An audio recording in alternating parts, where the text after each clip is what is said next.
And welcome back to another episode of EBC Sports International. I'm your host, Rita Sesse from Toronto, Canada. Thank you for being with us this week. And once again, we hope you are doing well and staying safe during these interesting times. So we have a lot to talk about this week, but like always, I'm joined by some of my good friends to talk about sports.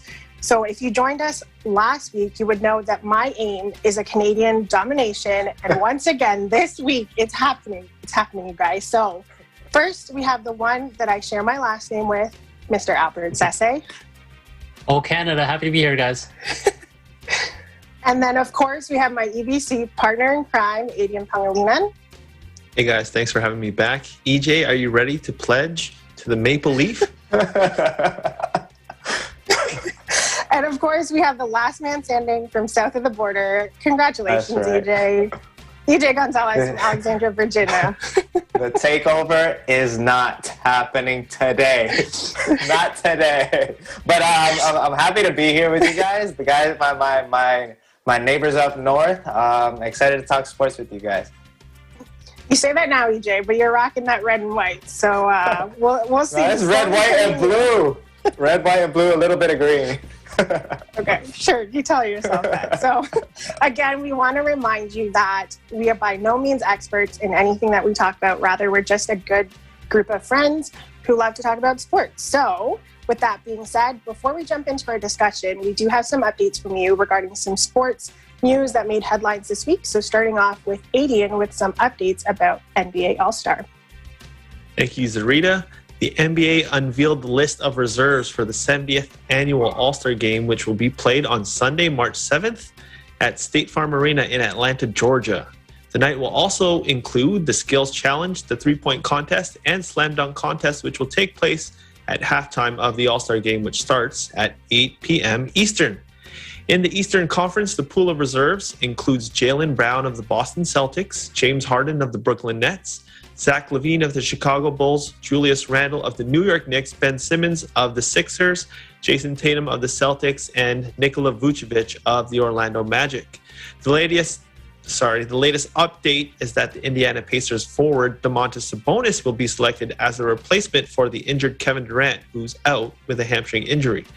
In the Western Conference, we have Anthony Davis of the Lakers, Paul George of the Clippers, Rudy Gobert of the Jazz, Damian Lillard of the Portland Trailblazers, Donovan Mitchell also of the Jazz, Chris Paul of the Phoenix Suns, and Zion Williamson of the New Orleans Pelicans. Anthony Davis will also be sitting this game out due to injury, and in replacement, Devin Booker of the Phoenix Suns will fill that void. Congratulations to a two-time All-Star. The All-Star rosters will be selected by team captains LeBron James and Kevin Durant, who were the leading vote-getters in their respective conferences.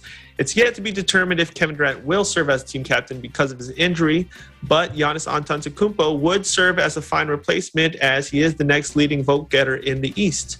Since the NBA has introduced the team captain concept, LeBron James-led teams have gone 3-0.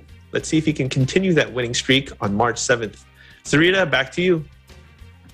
Thanks, Adrian. And we're definitely going to dig into that a little bit deeper in our discussion because I know there will be some hot takes, especially for me with regards to who was chosen. So, yeah, we'll dig deeper into that later on. So now over to EJ with some updates of the WNBA. Thanks, Zarita. Yep, the Atlanta Dream of the Women's National Basketball Association has finalized new ownership with a three-person investor group of a national real estate firm. So the previous owner was former U.S. Senator of Georgia, Kelly Loeffler, who had 49% stake at the Atlanta Dream. Loeffler was expected to sell her part of the team after she received backlash from the players and the league. Over the summer, Loeffler wrote a letter to the WNBA commissioner objecting the league's plans in campaigning for racial justice and the Black Lives Matter movement. The WNBA commissioner, Kathy Engelbert, said in a statement that the WNBA and NBA votes were unanimous in making a new beginning for the Atlanta Dream organization. Renee Montgomery, a former two-time WNBA champion and a former player of the Atlanta Dream, is part of the three-person investor group and becomes the first former player to become both an owner and an executive of a WNBA team. Last year, Montgomery made the decision to opt out of the WNBA season in order to put her main focus in social justice reforms. So she's excited to be here in her new role and will use her platform to set a tone to break barriers for minorities and for women. Even LeBron James voiced his support on Twitter saying, quote, "I'm proud of this queen. This is everything we are about. Hashtag more than an athlete." Back to you, Zarita. Thanks, EJ. So now you're all caught up with some headlines of the sporting world that happened this week. And right after the break, we're going to go into our discussion. So we're going to take a quick break and we'll be right back.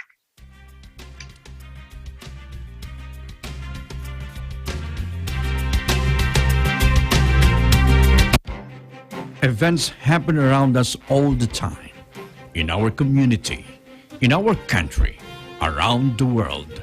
Events that affect people, move communities, or simply inspire us. Interesting events that people need to know. In these interesting times, we continue to be a competent partner in delivering news about these events. Fast, accurate, balanced. Eagle News, because we live in interesting times.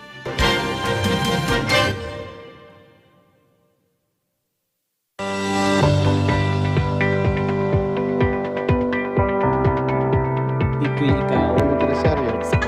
Happy for the break. Mga kaibigan, mga kapatid, mga kababayan, magsama-sama po tayong panoorin ang Daigdig Ko'y Ikaw. Special episode po sa Sabado, alas 8 ng gabi, dito sa Net 25!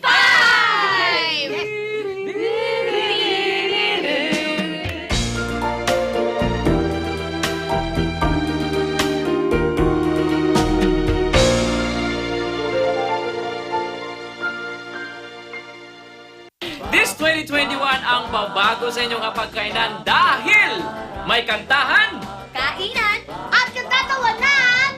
Roll into one! Ito ang It's Sing Time! Lunes hanggang Biyernes, alas 8 ng gabi, only here at Net 25!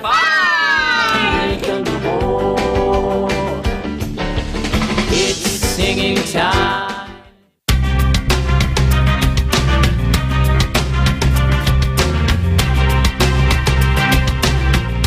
Welcome back to EBC Sports International. I'm your host, Zarita Sese, coming at you from Toronto, Canada.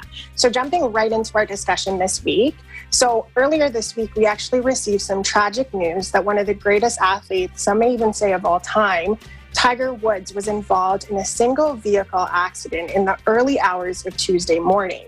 So it was reported that he was actually on his way to some sort of video shoots and media shoot with NFL quarterback Drew Brees.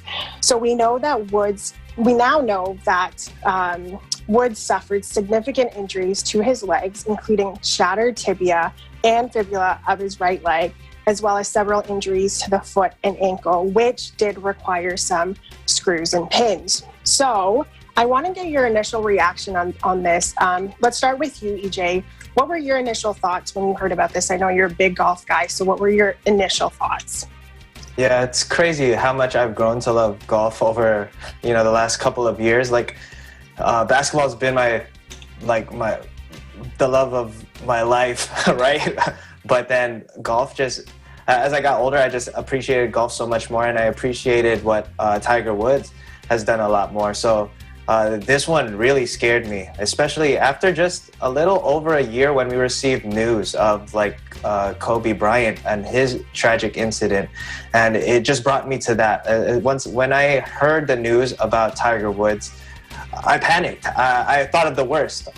When I heard, I didn't even look, what the results were. I just saw a car accident and Tiger Woods involved, and it just brought me to what happened to Kobe, and I was worried that we might have lost another GOAT or greatest of all time in the world of golf. So, but it's still very tragic. I was very sad. If you ask my mom, I called her and I was like, "Mom, did you see the news?" And she was like, "Don't cry, don't cry." And I was really just trying to keep strong, but it's so shocking. And I was following the news throughout the week, making sure the worst wasn't the worst, and I'm just happy that he's still alive and has the chance to recuperate from this injury. And after all that he's gone through, this is just another hurdle that he has to jump through. But he's proven time and time again that he's more than capable of doing that. No, for sure. I think a lot of us were like, is this Kobe all over again? And I know for me, I kind of stepped away from social media for a second because I didn't want TMZ to be the one to tell me something tragic happened. So, Adian, for you, what were some of your initial reactions when you heard this? Especially, we're pretty much a year past almost the same thing with Kobe. I think some of the same feelings. You just wonder, is he going to be okay? Is he going to be fine? There wasn't any news that anyone was murdered in the accident, so that was maybe the one positive to take away from it. But he had some life-altering injuries, and so when you take that in, like, this could affect the greatest golfer of all time. You just want to make sure he can get back to his life, not even just golf, but his life, being a parent, being a husband, doing all that he can as a celebrity with the status that he has. So it was tough. I didn't want to think back to Kobe Bryant because that was just like a dark place. But you kind of automatically go there when you see another great athlete go through such a tragic incident like this. Thankfully, he's okay. Thankfully, he's. I hear that he's conscious and he's responding just fine. So hopefully, he can get back on track with his daily activities. You know what I mean?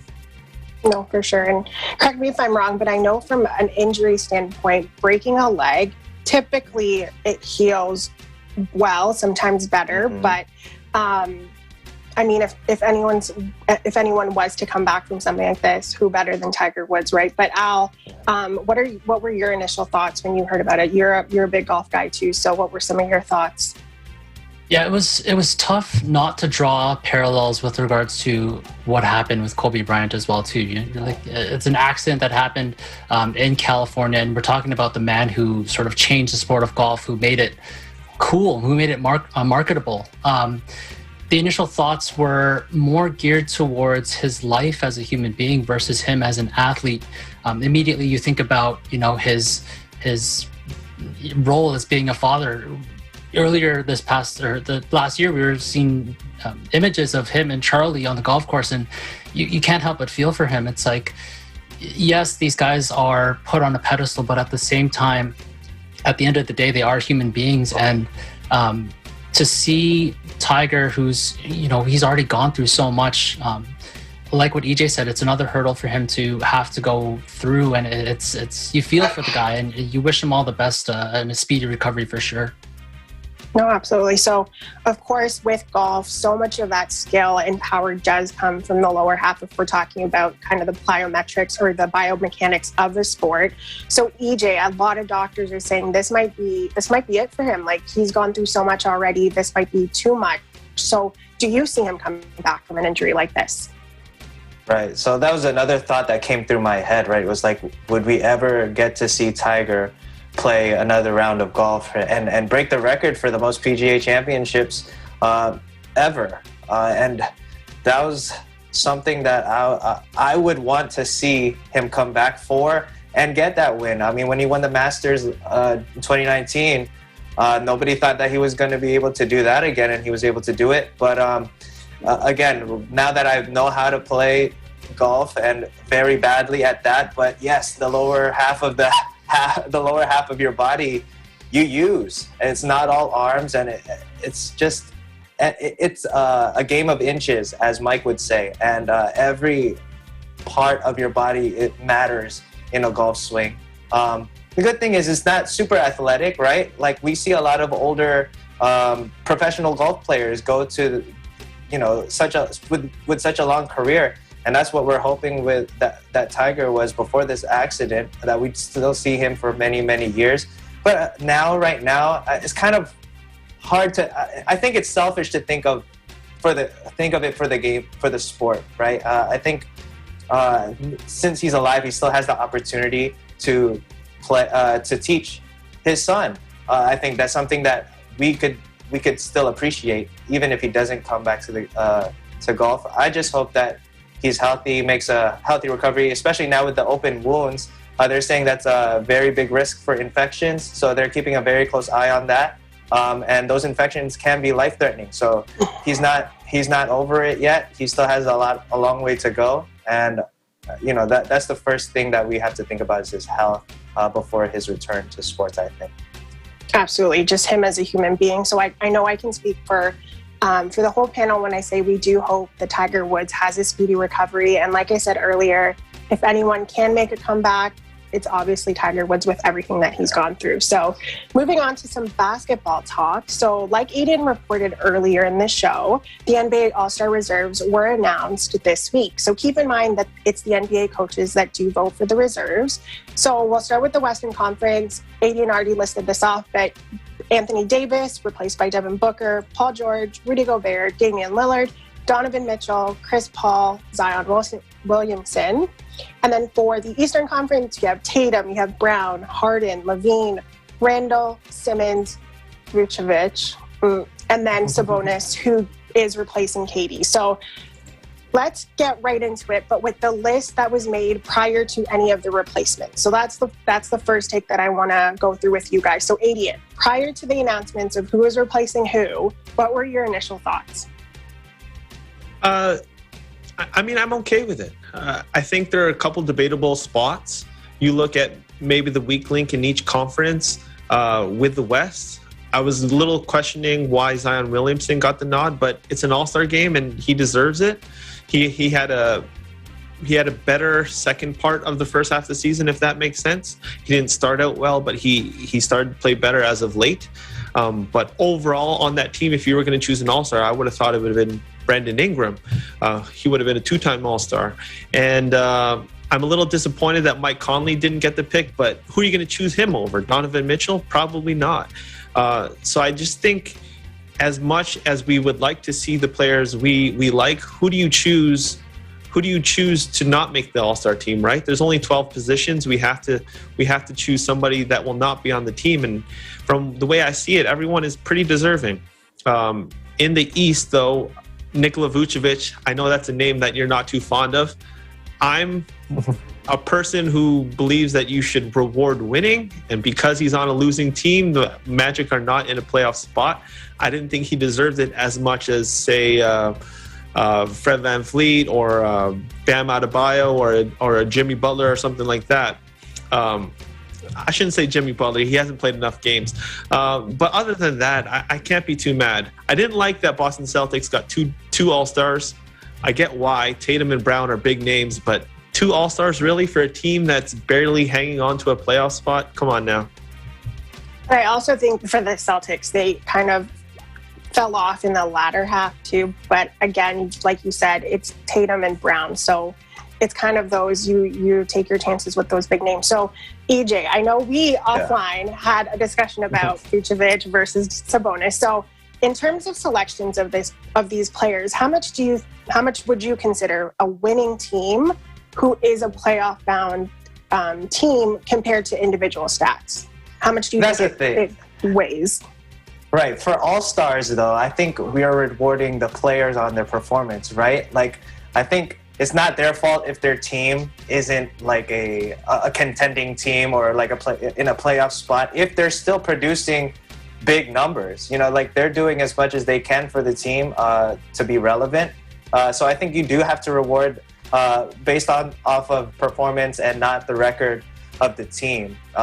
Like I mentioned last week, Bradley Beal was on the worst team, one of the worst teams last year, but everybody knows his caliber. Everybody, I think, would agree that he deserved to be an all-star last year, and he got in this year. So I think you do have to reward the player and not base it off of solely on the positioning in their conferences. But when we did receive news, I was surprised that Trae Young did not make the all-star team. He was one of the ones I voted for, like the very first time I voted and put in positions. Trae Young and Bradley Beal were my backcourt of the East. And at that time, Trae Young was lighting up the league, and he continues to do that. And I'm really surprised that he was not selected as a reserve. And also on the Western Conference, Devin Booker, I think really deserved to be an all-star this year. And I would say over Chris Paul. Again, I think both of their roles are very important with the Phoenix Suns. They wouldn't be where they are without the two of them. But I don't think they're deserving, like the Celtics, to have two guys on there just because of the numbers that Jaylen Brown and Tatum both put up every single night. Chris Paul, I don't think puts up the same numbers as Devin Booker. He is fun to watch. I don't think the All-Star game would be the same without Chris Paul, and I guess that's why he got the nudge over Devin Booker. But I think that Devin Booker should have got picked over Chris Paul. How about you, Al? Were there any snubs for you or any surprises when it came to the reserves? I'm going to side opposite of EJ here. I do think that winning has to play some role in this. When we think of All-Stars, we think of the best of the best. And in order to be considered one of the best, you have to be able to carry your team. I think what encompasses an all-star is someone who makes their team better and thus is able to win. So I do see the fact that, yes, they're putting up monster numbers, whether it be Vucevic, who's putting up 20 and 10, or Bradley Beal, who's scoring like a madman out there. At the same time, I feel like winning has to take some aspect of that. And thus I think with regards to Vucevic, they're empty numbers. Like the Magic are currently sitting 7 below 500, and it's like, yeah, you're putting up these numbers, but you're not winning. So really, are you an all-star, and are you considered, one of the best of the best? So I think Vucevic is really the only one that really, is sticking out to me. But I think everyone else is well and due as being an all-star. Is this Vucevic's first All-Star selection? I don't think so. Oh, it's not. Okay. Yeah. Okay, so he's been there before. Okay, fair enough. So, we all have our different takes, but EJ, now you're kind of turning me over when you say we're focusing on the player and rewarding the player. So you know what? If Vucevic is putting up those numbers, by all means, he should be there then. So don't go anywhere. We're actually going to continue our NBA talk right after the break. We'll be right back.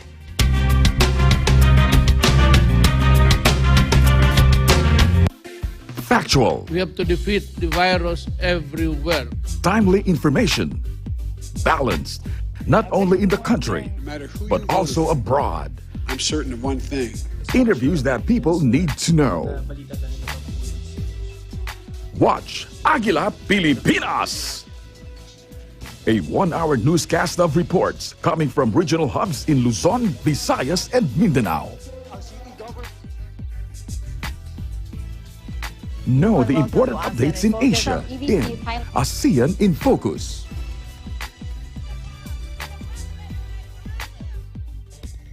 Track the latest stories in the provinces in Aguila Provincia. Tune into Mata ng Aguila, the evening primetime news program of Net25. Balanced and objective, Mata ng Aguila covers national and international issues, tackles news on business, health, science, and technology, entertainment, sports and human interest features, and current events. And Eagle News International delivers the latest global reports, impartial, accessible, and up-to-date. It brings to fore EBC's rich international scope and access to valuable information streams. Well, thank you to explain our health outdoor chat. Catch these programs on Net25. You can also watch our news programs through eaglenews.ph and Eagle News Facebook page and YouTube channel.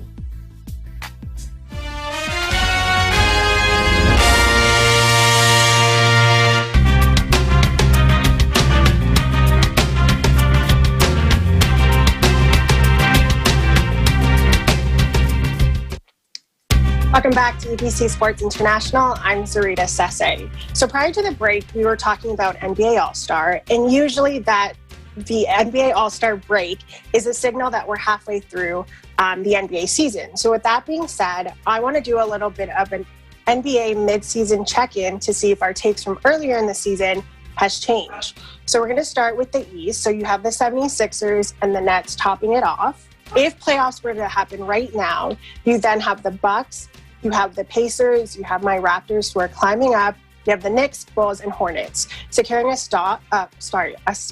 And if we were to do playoffs this week, you have Boston Celtics and the Miami Heat, who were in the Eastern Conference Finals last year, on the fringe and having to play in the play-in tournament. So EJ, I know your Wizards are slowly creeping up there, but which team has been the biggest surprise for you, kind of the later half of this first half of the season, whether it be good or bad? I think I'd have to go with my Washington Wizards as the biggest surprise, because last week, if you guys, for those who weren't on last week, but we chose who we thought could, or I think it was 2 weeks ago, who we thought could turn their season around. And I had given up hope on the Washington Wizards, but it looks like they're starting to get healthy. They're getting their team together and being a lot more cohesive.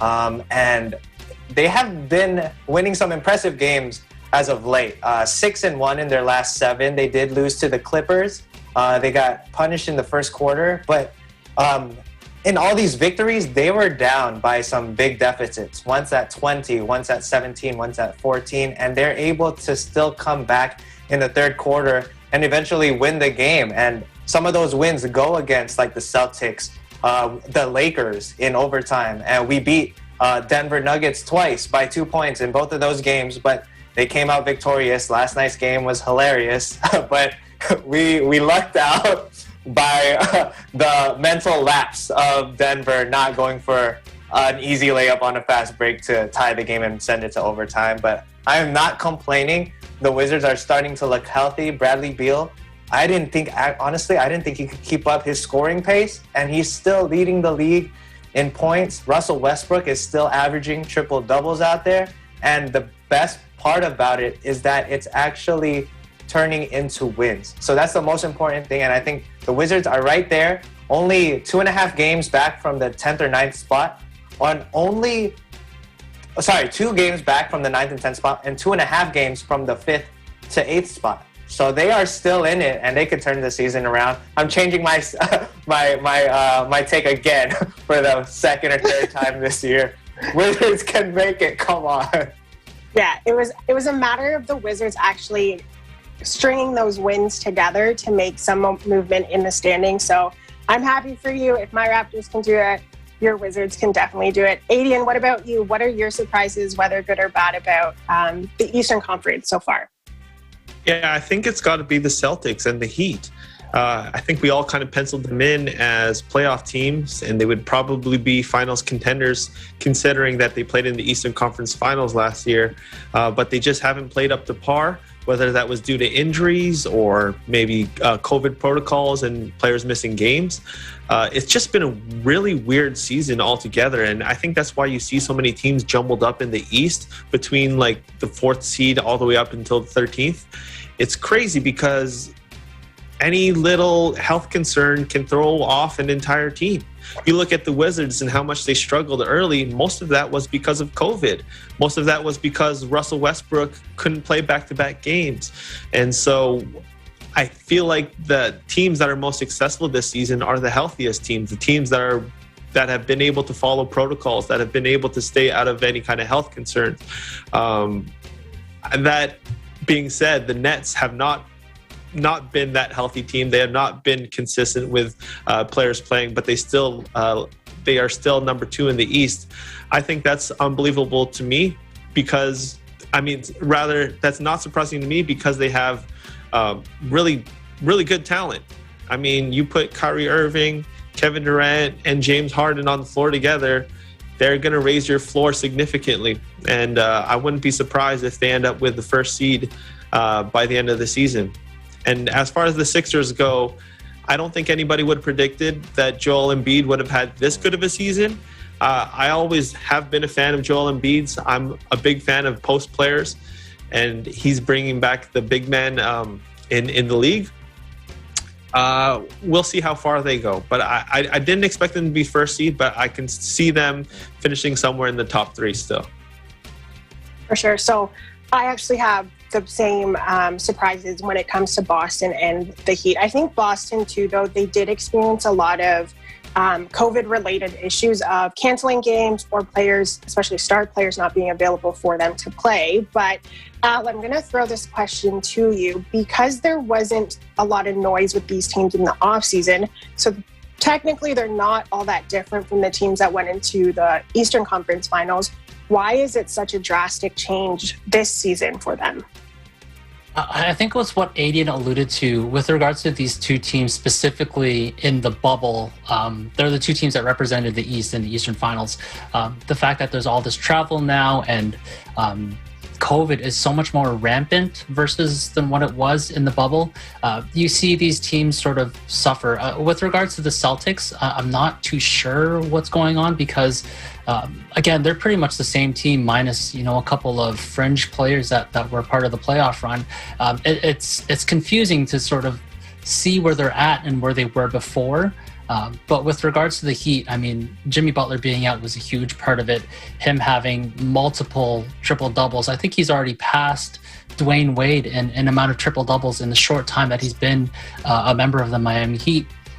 And we sort of see the impact that he's having when he's part of the team. So with regards to the Celtics, I'm not too sure, but with the Heat, it's definitely them missing out on Jimmy Butler, that they're just now starting to get their feet underneath them.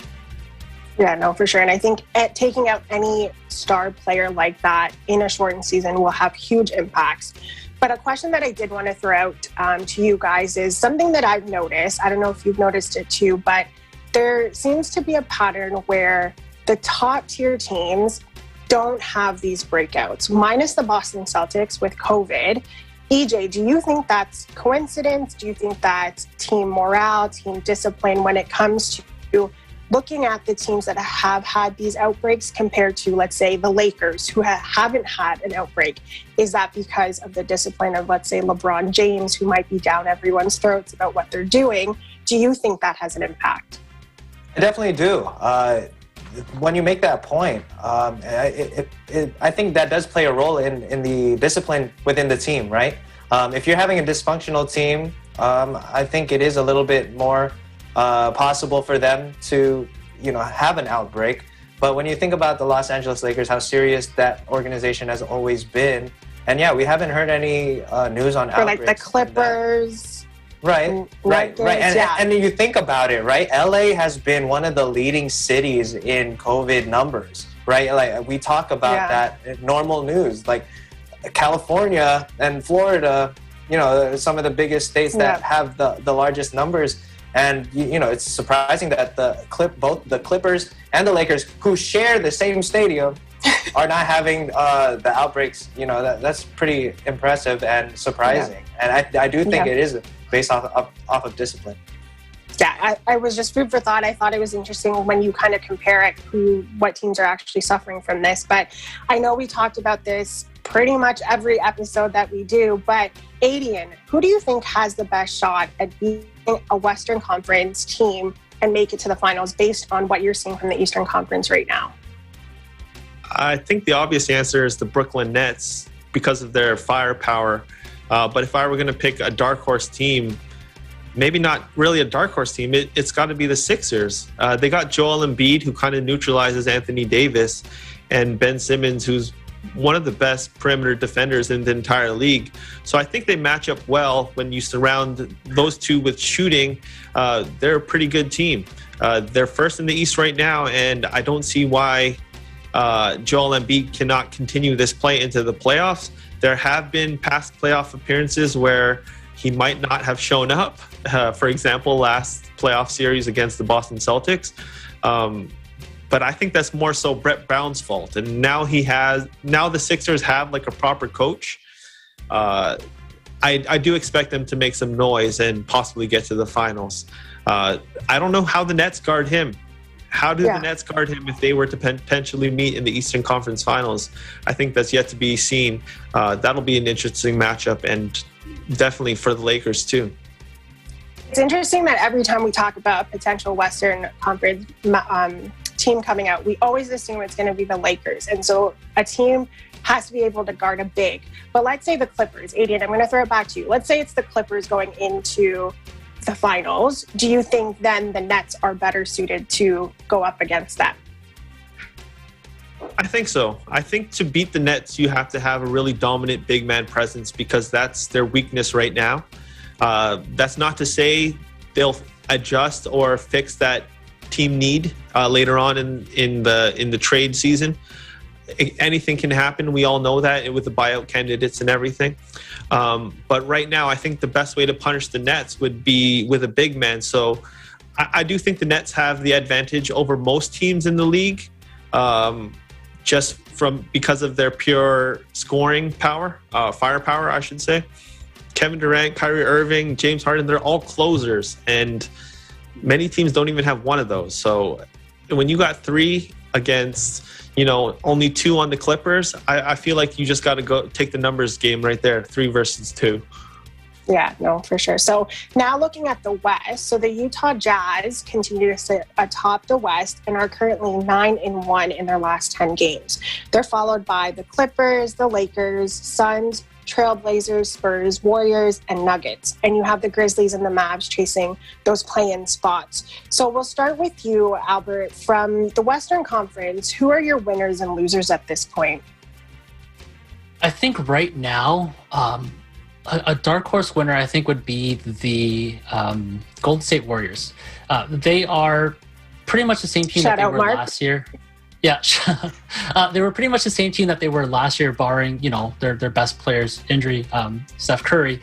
But they obviously had high hopes with regards to a healthy Clay and a healthy Steph, and Draymond for what he's worth. It's without Clay and just having Steph, for them to be sitting in 7th place and 3 games above 500 is a pleasant surprise, because of course you want to see the star players do well, and Steph is such a marketable guy that it's great to see him still be relevant even though he doesn't have that much of a supporting cast with him. Also, I think with regards to the Portland Trail Blazers still being relevant as well too, sort of same with the Warriors. With CJ McCollum out, it's nice to see Dame sort of carry a team, and them sitting at 5th is nice as well too. For sure. So EJ, what about you? I know we've talked about the Warriors before, especially we are all assumed that they weren't going to do much because it was basically Steph with some young guys. So who are some winners and losers for you for the Western Conference? I definitely think that it's right now the loser of the Western Conference right now at this moment is the Los Angeles Lakers, surprisingly, because they've lost 4 straight. Is that since Anthony Davis has gone out, they've been losing many games. And that's a concern. I remember going into the season, we were all scared of the Lakers because of the moves that they made in the offseason. And, when we thought one player is going to go out, they got a lot of players who could back them up. Right now, the biggest loser is the Lakers because they're showing, we talked about this last week, the front runner for MVP is LeBron James, and the only way for him to win that MVP is if they continue to win games, but they haven't been able to do that. I don't know if it's because of the lack of rest or if he's getting tired, but one player shouldn't make the team. And if you look on the opposite side, the Brooklyn Nets, who I think is making a big splash without Kevin Durant. And like Adrian was arguing, send a big. I don't think that's going to be a concern for the Brooklyn Nets, because I think you attack the big. You get them in foul trouble, and then what happens? Then it's wide open again. And they have the players who can attack the paint, who can get that big into foul trouble. So I think Embiid would have a problem in that area if they play against the Brooklyn Nets and anybody else in the Western Conference. But I think the biggest loser right now is the Lakers, and I think the biggest winner is the Phoenix Suns. How they're able to still ride the momentum from the bubble last year into this season, just adding Chris Paul has made them formidable. And now he's the one who made the All-Star team over Devin Booker, who made it by default because of Anthony Davis. But they're playing great. And DeAndre Ayton is not a scrub center. So they got good positions in the front court, in the back court, and they're looking like, I think, the biggest dark horse out of the West. Utah Jazz is legit, though. For sure. And I'm going to assume that undefeated record for the Suns was no fluke. So another team, though, that does stick out to me is the Houston Rockets. So right now, they're 1-9 in their last 10 games. So, Adian, why has their fall from grace been so drastic? I think it goes all the way back to the playoffs last season. They tried to experiment with Russell Westbrook and James Harden. It didn't work out. And because of that, all of the blame was put on Daryl Morey, and that's why he left. I think Tillman Fertitta, the owner of the Houston Rockets, has to take some ownership of that because he really messed this situation up. You look at what Houston has done since. Daryl Morey left to go to the 76ers. James Harden gets traded. Not to include the part, we forgot to mention the part that James Harden basically quit on his team and he was partying and there was just a bunch of negative headlines. Now we hear Russell Westbrook, he didn't want to play, and DeMarcus Cousins is getting waived because he wasn't happy with his role. It just seems like there's a lot of dysfunction and negative headlines, and I think that looks bad for the organization. They just haven't had a lot of positive things to look at. When you consider it all, like the big picture, Christian Wood, who's been their best player this season, he's been injured too. So they really have had nothing to look forward to. Yeah, no, for sure. And I think also losing your head coach, they walk out and he takes an assistant coaching role. That also plays into the morale of the team. And there's just some changes that organizations are going to have to take a couple steps back and kind of reevaluate what they're doing. So I mentioned earlier that the Jazz are sitting 4 games ahead. And EJ, you were saying Jazz are legit and ahead of the second seed Clippers. There's still a lot of basketball to be played, but Albert, do you really see them being the two teams to kind of face off for the Western Conference? They'll definitely be there sort of at the end. Given the fact that they're top 10 in both offense and defense, is usually a good indicator of the fact that, you know what, you're a true contender and that you are not only able to score, but also, especially in the playoffs when the games slow down, be able to defend, which is something that's going to be interesting to see what the Nets do. With regards to Utah, I think EJ alluded to this last week, the fact that their scoring is just so dispersed amongst all their players. It's not just one person carrying. It can be, Jordan Clarkson, who is scoring 20 plus off the bench, but then the next day it's someone else. It's interesting to see, but I do expect them to be, if not in the West Finals, definitely in the second round, making a long run in the playoffs. EJ, was there anything that you wanted to add? I know it kind of seemed like you wanted to add a little bit there about the Jazz, but do you really see them making it to the Western Conference Finals, though?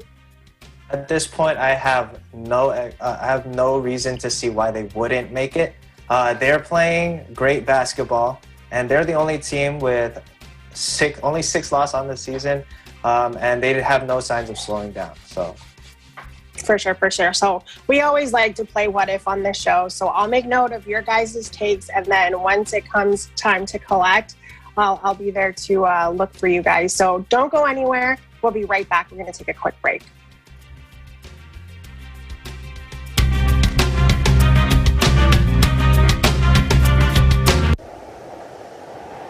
Innovation, digital disruption, globalization. Startups, micro, small, and medium enterprises, as well as large corporations, all face interesting challenges in the market today. Peek into the world of exciting opportunities and partnerships to drive growth with the latest business news and information. We are open for business. Your weekly dose of entrepreneurial inspiration to update you on the latest developments in the world of business. Get up close and personal with CEOs and thought leaders to help you discover valuable insights, sharpen your instincts for smart decision making with the latest markets and economic trends, disruptive ideas, global innovation, social entrepreneurship, and other leading-edge business ideas. Join the conversations to create a more vibrant environment for entrepreneurship. Catch Open for Business, from vision to action.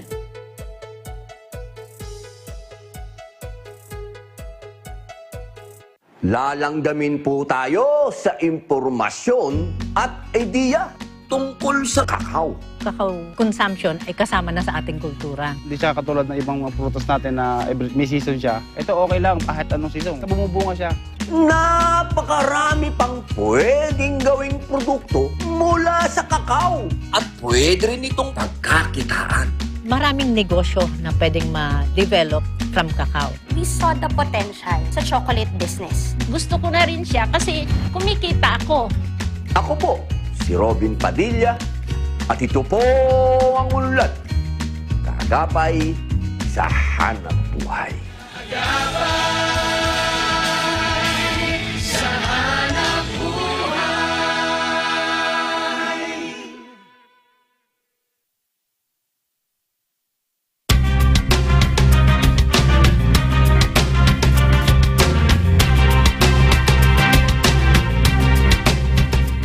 Welcome back to EBC Sports International. I'm your host, Zarita Sese. So prior to the break, we were talking about the Western Conference, and I think my man Adian here, last week he was pretty hard. He was pretty hard on the Utah Jazz, and he said he was about to give them some love. So Adian, let's hear what you had to say.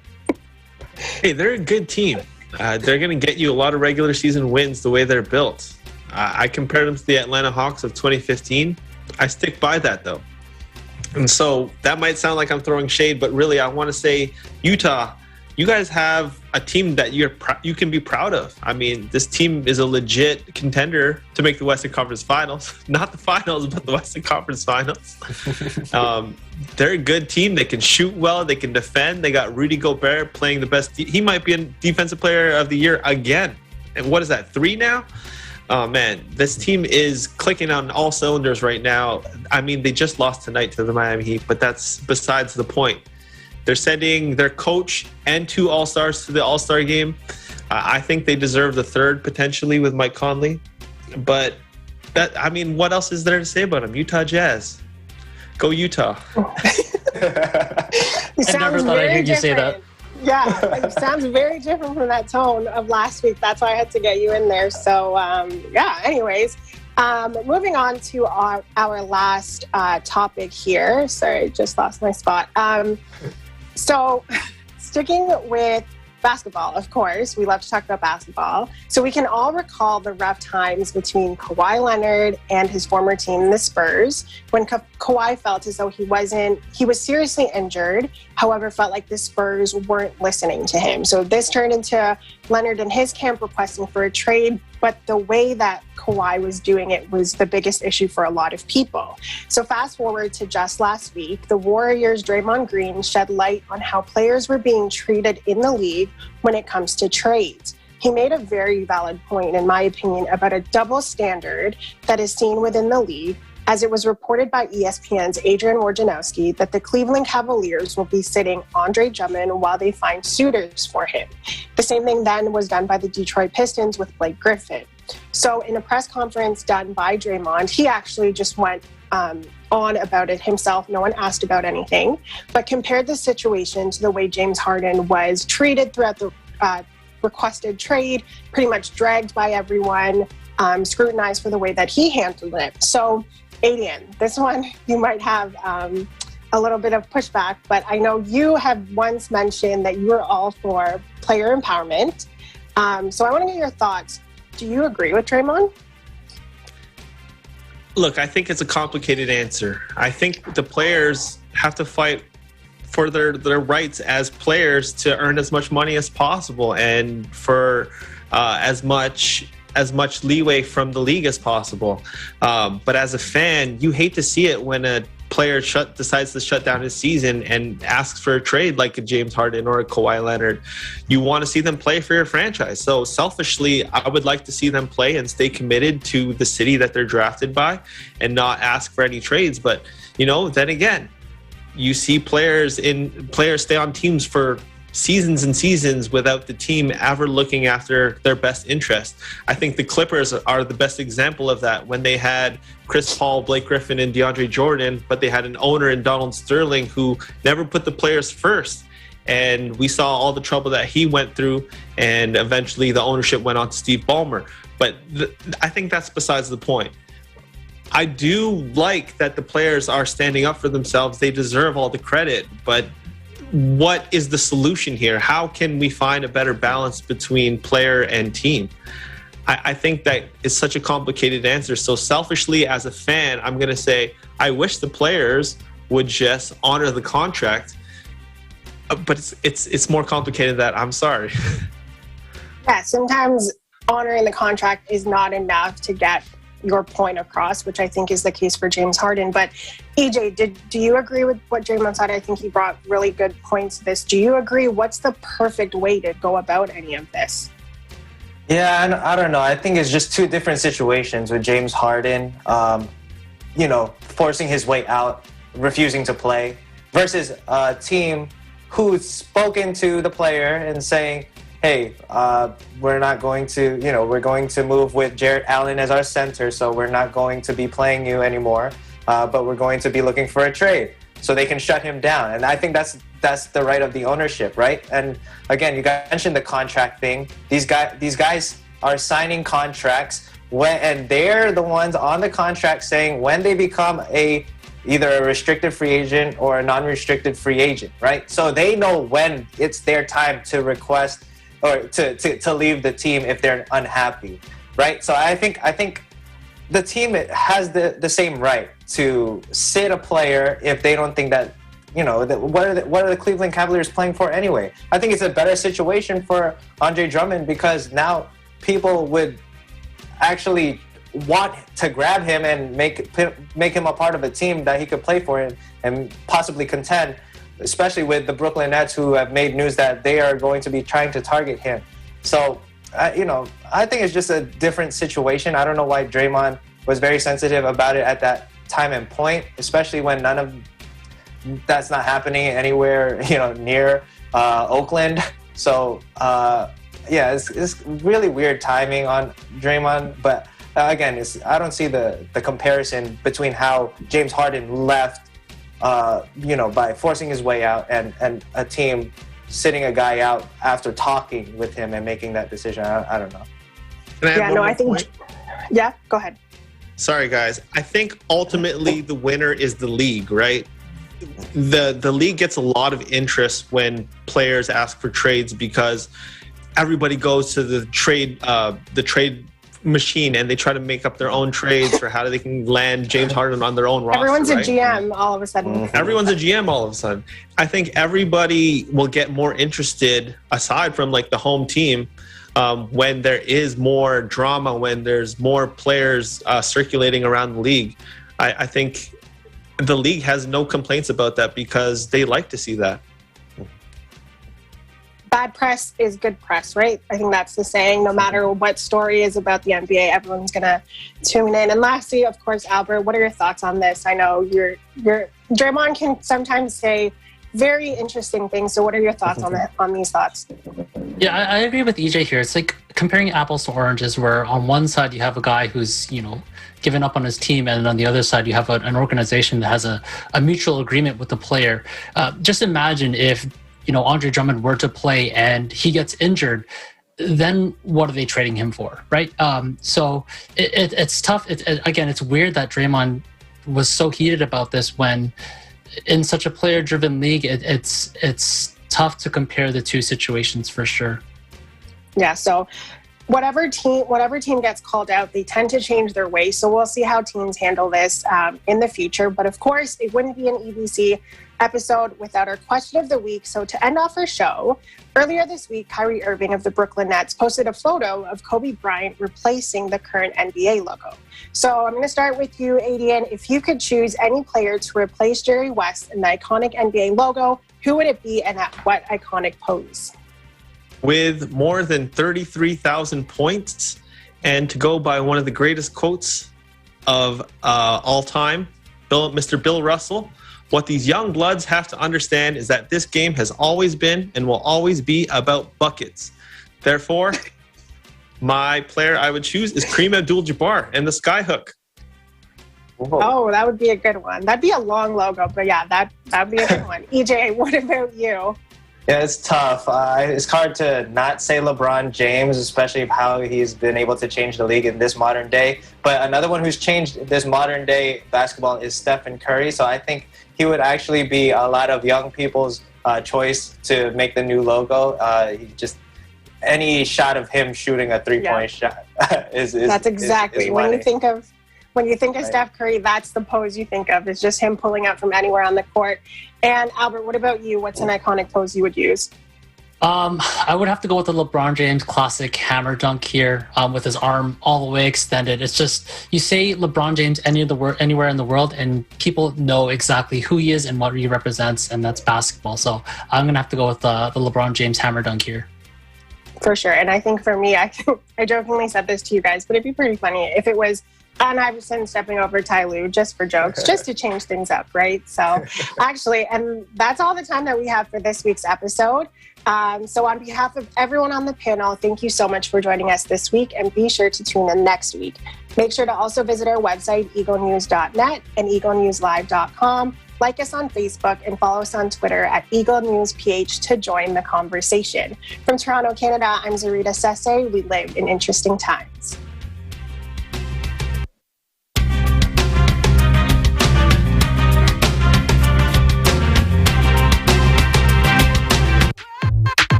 Alam mo, ngayon ko lang na-realize bakit ginawa ng Net25 tong Tagisan ng Galing Dance Edition to encourage you people to join. Very versatile itong grupo na to. Maraming kayang style na gawin. I don't know what else to say. Overwhelming performance.